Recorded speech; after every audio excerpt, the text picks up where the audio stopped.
Hello అండి. సంక్రాంతి అంటేనే మనకు గుర్తొచ్చేది పిండి వంటలు. ఈరోజు పప్పు చెక్కలు ఆర్ అప్పడాలు ఎలా అయినా పిలుస్తారు. ఎలా చేసుకోవాలో మీకు చూపిస్తాను. ఫస్ట్ అయితే ఒక మిక్సీ గిన్నె తీసుకుని 7, 8 పచ్చిమిర్చి, కొంచెం కరివేపాకు, కొద్దిగా కొత్తిమీర, ఒక స్పూన్ జీలకర్ర అయితే తీసుకుని కచ్చా పచ్చాగా ఆడాలి. తర్వాత దానిలోకి ఒక 4, 5 వెల్లుల్లి రెబ్బల్ని యాడ్ చేసుకుని మెత్తగా మిక్సీ చేసి పక్కన పెట్టాలి.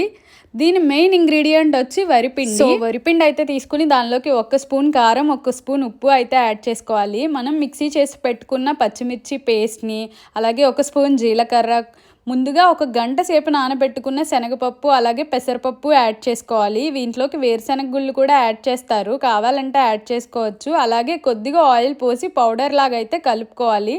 తర్వాత మనం చపాతీ పిండికి కొంచెం కొంచెం వాటర్ వేసి ఎలా అయితే డో కింద చేసుకుంటామో అలాగే దీంట్లో కూడా కొద్దిగా వాటర్ కలుపుకుంటూ మెత్తగా అయితే చపాతీ ముద్దలా అయితే చేసుకోవాలి. తర్వాత దాన్ని చపాతీ బాల్స్ లాగా అయితే చేసుకుని పక్కన పెట్టుకోవాలి.